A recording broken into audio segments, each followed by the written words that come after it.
Boa noite a todos, graça e paz, mais uma vez juntos, diante da palavra de Deus. É um privilégio, um prazer para nós, e uma responsabilidade também, é muito grande. Eu gostaria de ler com você um versículo apenas, que está no primeiro livro de Samuel, capítulo 15, eu vou ler o versículo 24 deste capítulo. Primeiro livro de Samuel, capítulo 15, versículo 24. Diz-nos assim: Então disse Saul a Samuel: Pequei, pois transgredi o mandamento do Senhor e as suas palavras, porque temi o povo e dei ouvidos à sua voz. Vamos orar mais uma vez. Senhor, nós buscamos a ação do Espírito Santo na nossa vida. O Senhor conhece a mim, o Senhor conhece aqueles que estão ouvindo, assistindo, participando nesta hora deste culto. E nós rogamos o agir do Espírito Santo sobre a vida de cada um de nós. Pai, faz a tua obra, Senhor, em nome de Jesus. Amém. Alexandre o Grande é conhecido na história, e certamente você já ouviu falar dele. Alexandre o Grande foi um conquistador, foi um jovem que desde muito cedo avançou em suas conquistas militares e conquistou a maior parte do mundo no seu tempo.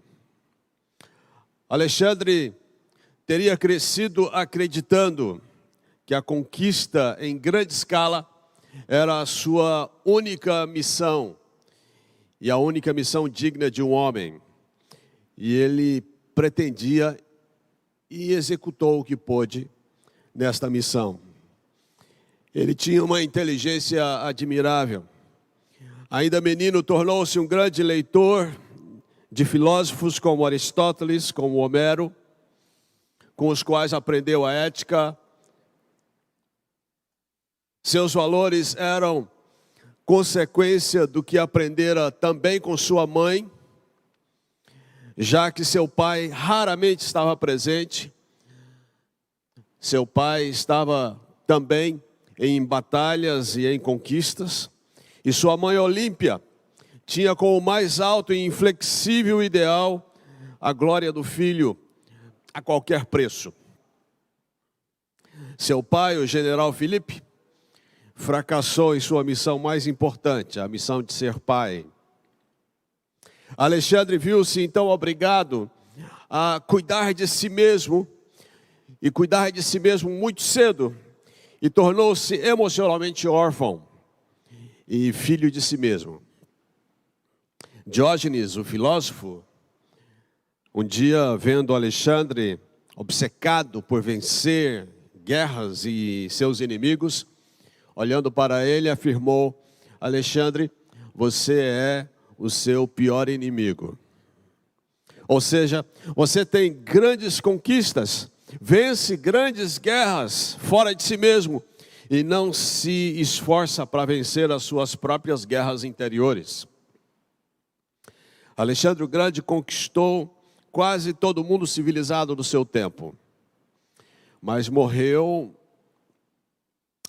jovem, 33 anos. Guerras interiores, todos nós as temos, todos nós as travamos, e infelizmente não são poucos os que têm sido derrotados nessa batalha diária que todos nós travamos. Um destes foi Saul, o rei Saul, o primeiro rei de Israel. Saul nasceu na tribo de Benjamim. Era um homem que se destacava entre os outros da sua época. Era um homem belo e alto.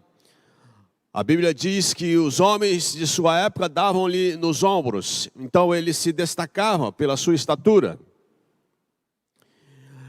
Antes de ser rei, ele era um jovem obediente ao pai, obediente às orientações espirituais de Samuel.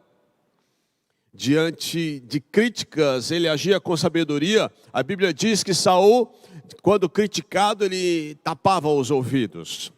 Ele se fazia de surdo, nos diz o primeiro livro de Samuel, capítulo 10, verso 27. Mas Saul tinha alguns problemas interiores. Saul tinha problemas com seu sentimento de inferioridade. E isso era tão forte em Saul, a ponto de sentir-se pequeno aos seus próprios olhos. E no dia da sua unção ao reinado, Saul escondeu-se no meio das bagagens. Após assumir o reinado de Israel, Saul revelou-se precipitado em tomar decisões, fraco nas adversidades enfrentadas, e tornou-se um homem extremamente agressivo, violento. Saul começou bem e terminou mal. Quais são alguns dos sintomas que revelam em nós a síndrome de Saul? Sim, porque eu e você podemos desenvolver alguns sintomas dessa síndrome de Saul. A primeira delas, que nós vemos em Saul, é que Saul, ele foi um homem exageradamente influenciado pela opinião dos outros. O versículo que eu li nos afirma isso.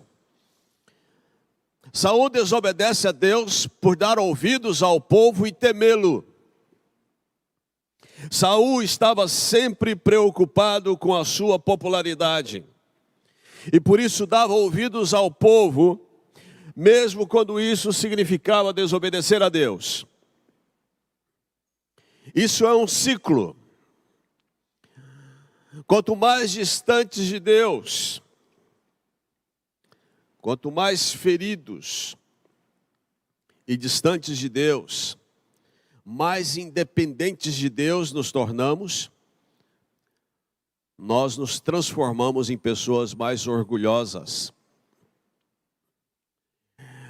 O orgulho tem muito mais a ver com o que as pessoas pensam de nós do que com o que Deus pensa de nós. E isso nos leva a ter medo das pessoas. E o medo das pessoas nos leva à desobediência. Como é que as pessoas respondem às outras? 4 maneiras. Primeira delas, as pessoas respondem às outras à maneira egoísta. Ou seja, não ouve ninguém. Existem pessoas que são assim, que ela não ouve ninguém. Só ela mesma.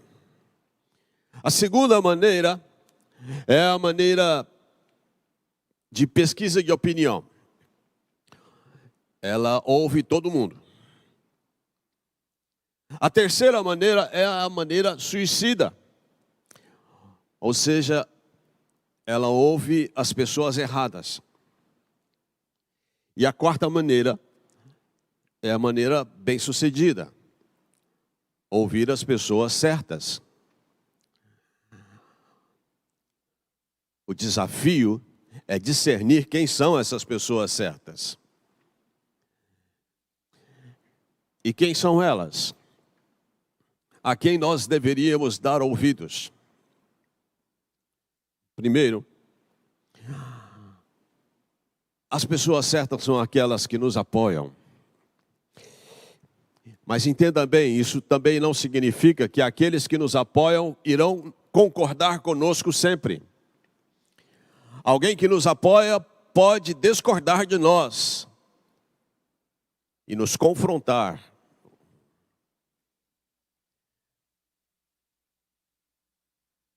Quem são as pessoas certas? A quem devemos dar ouvidos? Aquelas que nos apoiam, aquelas que nos respeitam e aquelas que são experientes, especialmente na fé. Eu acho interessante, às vezes eu encontro pessoas que não estão bem Mas ao invés delas buscarem a Deus, elas se afastam de Deus, elas se esfriam, elas se distanciam da igreja, se distanciam das coisas de Deus, se tornam apáticas espiritualmente, não vão em reunião de oração. Eu entendo que o primeiro lugar, ou a primeira atitude de alguém que não está bem sendo cristão, é justamente procurar pessoas que possam orar por elas. E o primeiro lugar e a primeira reunião que ela vai se dedicar a estar é numa reunião de oração. Mas algumas pessoas, às vezes elas não estão bem, e ao invés de elas buscarem mais a Deus, elas se afastam de Deus, e pior também, elas se aproximam de pessoas que não estão bem. E algumas que não estão bem e estão longe de Deus, que é pior. E o seu estado vai se tornando cada vez pior, ao invés de melhorar. Talvez devêssemos fazer uso aqui daquilo que Agostinho disse certa vez. Se desejamos conhecer uma pessoa, não devemos perguntar o que ela faz, e sim o que ela ama. Então, se você quer se aproximar de pessoas, procure saber o que ela ama, e você vai discernir se ela é boa ou não para você. Saul era um homem que se preocupava muito com os outros, se preocupava muito com a sua influência, com a influência dos outros sobre ele. E isso é um grande problema para muita gente, pode ser seu também. Segundo sintoma da síndrome de Saul é que Saul, com o decorrer do tempo, ele tornou-se um homem possessivo e independente. É triste isso. Saul se tornou obcecado em remover seus competidores. Após a vitória de Davi sobre Golias, aquele guerreiro filisteu, Davi se destaca entre a multidão.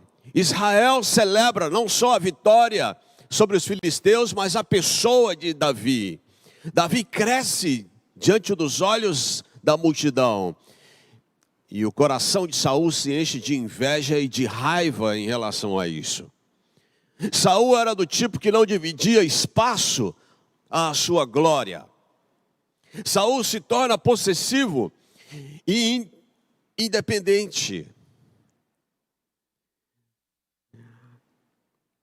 Saul então se dedica a querer tirar Davi do seu caminho. E ele passa a perseguir Davi com toda a sua fúria. E somente uma catástrofe fez com que ele parasse isso por um tempo, que foi justamente a invasão dos filisteus à fronteira de Israel.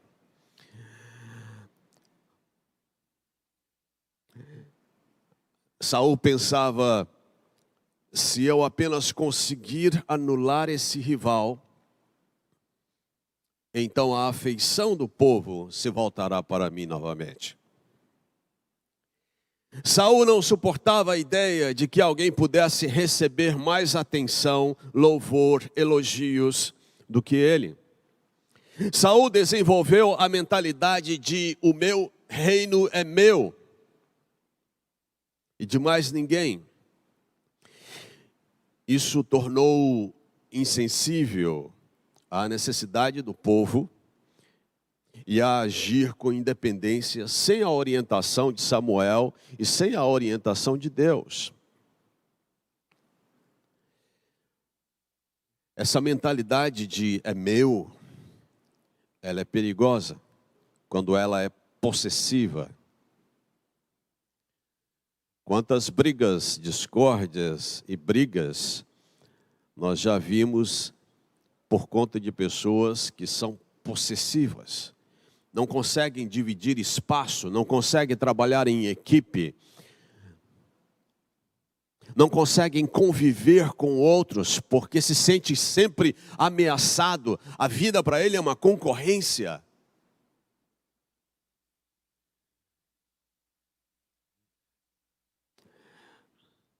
Saul se torna possessivo. E quanto mais possessivo, mais independente. Saul quer dirigir a sua vida sem a orientação espiritual de Samuel, sem obediência a Deus. A vida de Saul está num caminho perigoso. Talvez a sua vida esteja num caminho perigoso.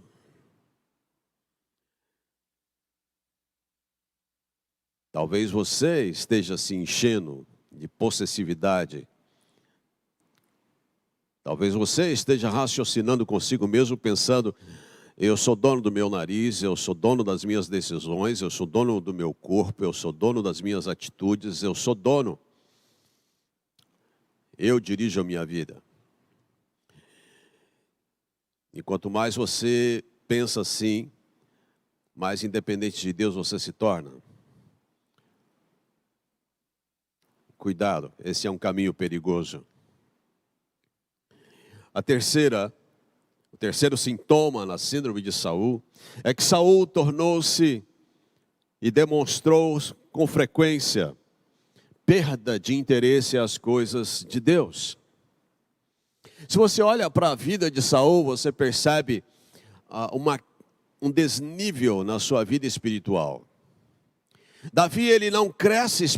Saul ele não cresce espiritualmente.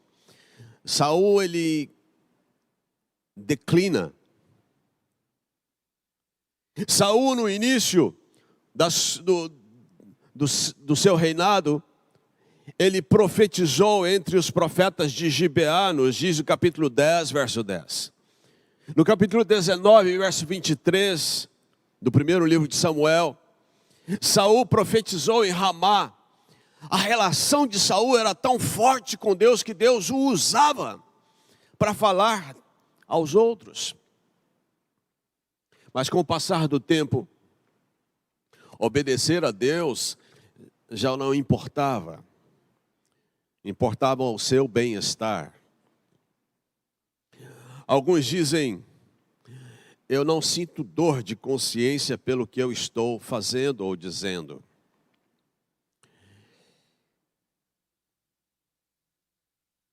Desde quando dor de consciência é determinante para algo ser pecado ou não?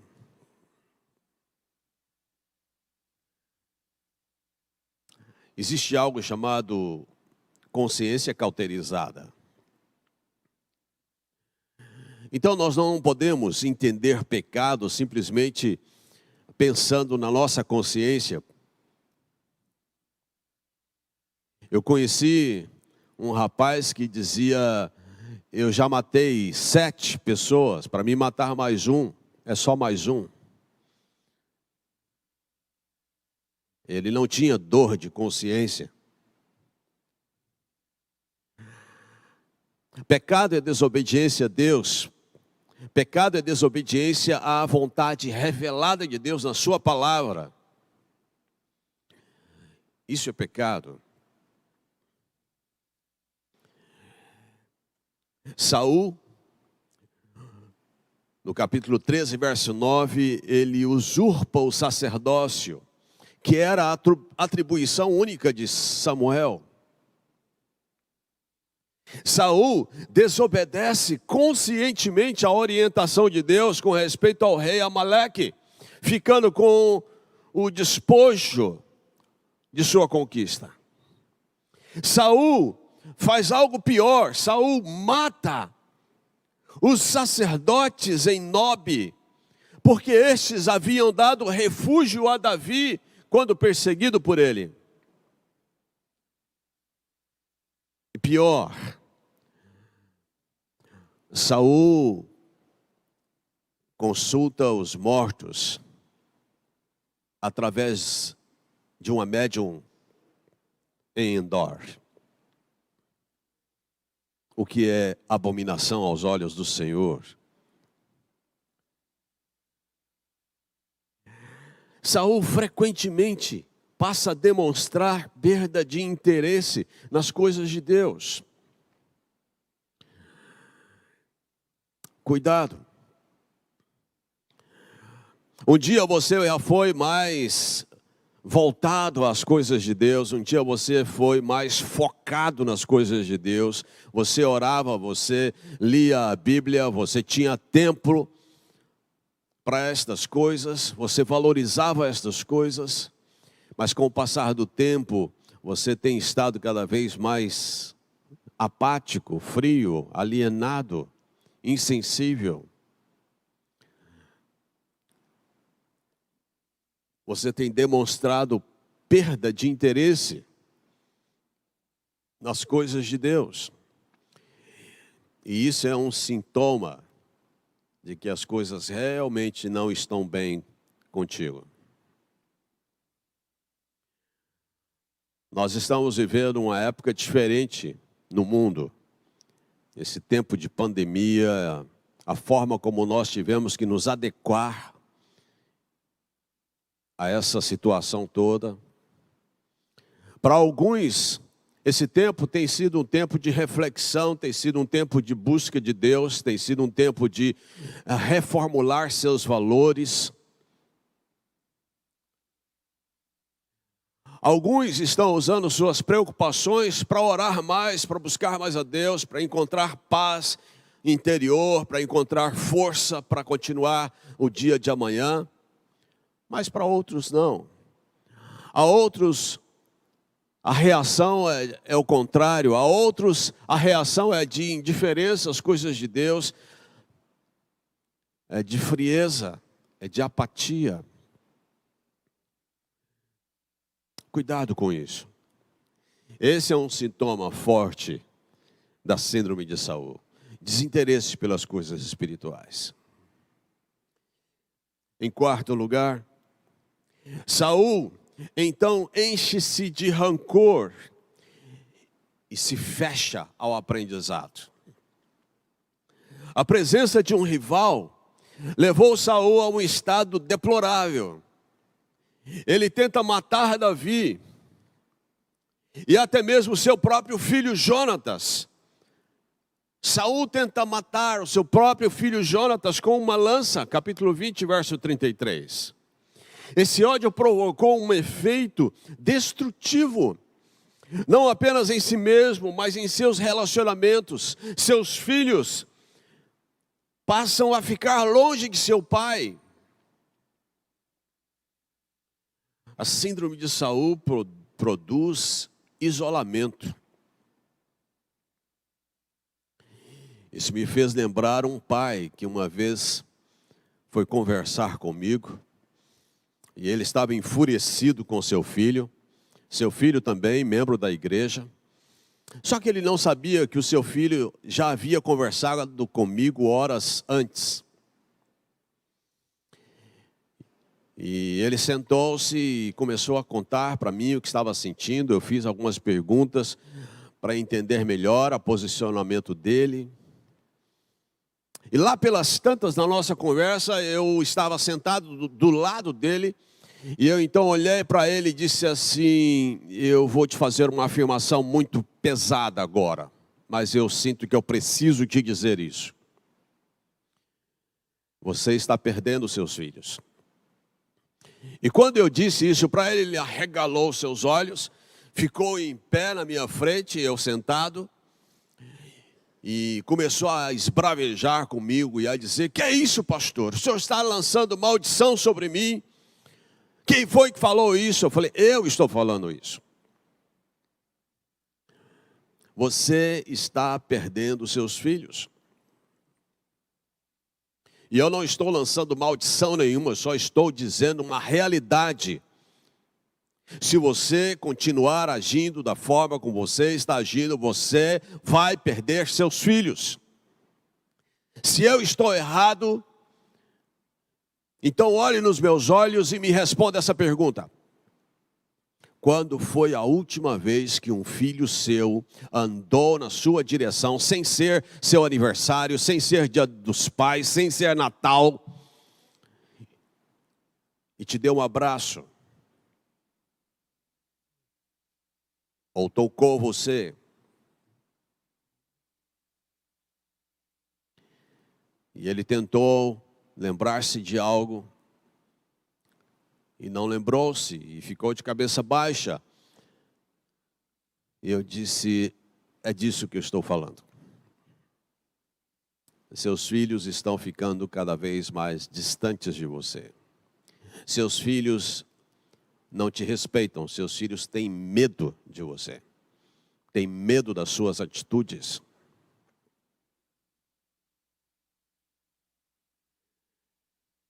E graças a Deus esse homem foi entendendo, foi refazendo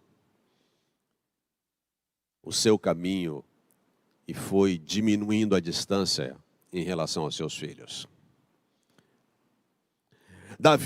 Saul, ele se fecha para o aprendizado e se enche de rancor.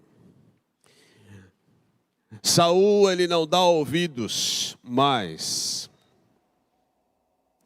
Não dá ouvidos a seu filho, Jonatas, que tenta argumentar com ele, capítulo 20, verso 32.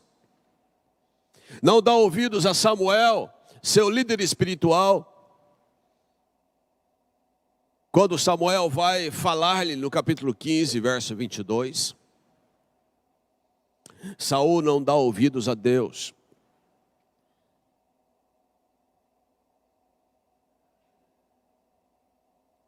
Fechar-se ao aprendizado.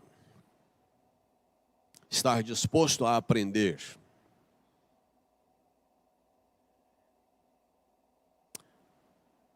Você é uma pessoa aberta ao aprendizado?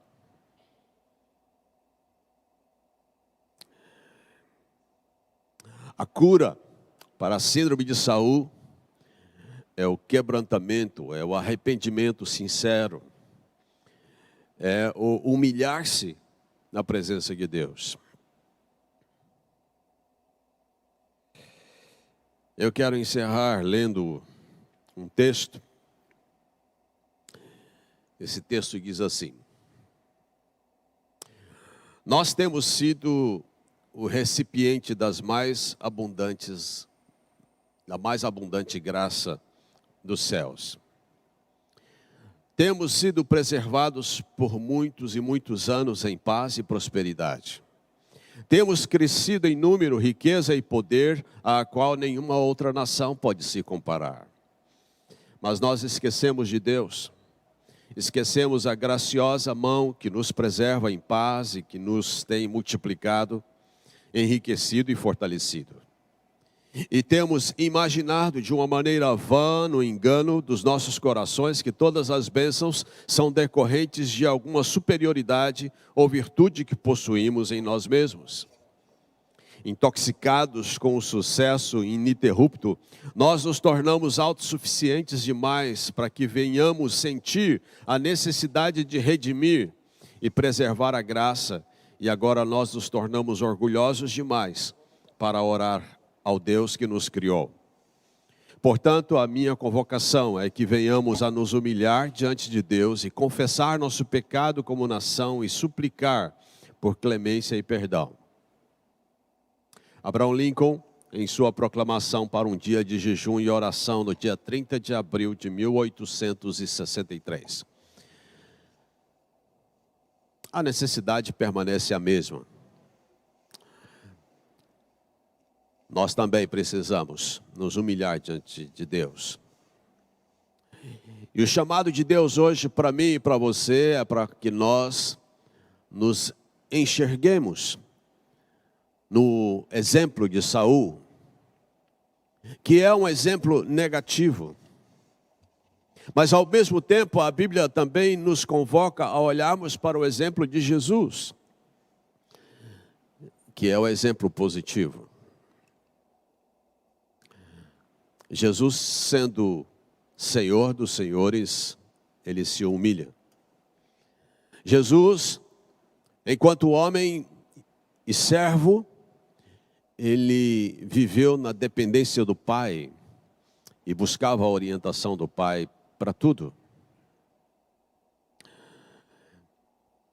Que eu e você nos afastemos das atitudes de Saul e nos aproximemos das atitudes de Jesus. Que Deus te abençoe. E se você estiver se afastando de Deus, pare e comece a fazer o caminho de volta, antes que seja tarde demais. Deus abençoe sua vida. Deus abençoe sua família. Deus te abençoe.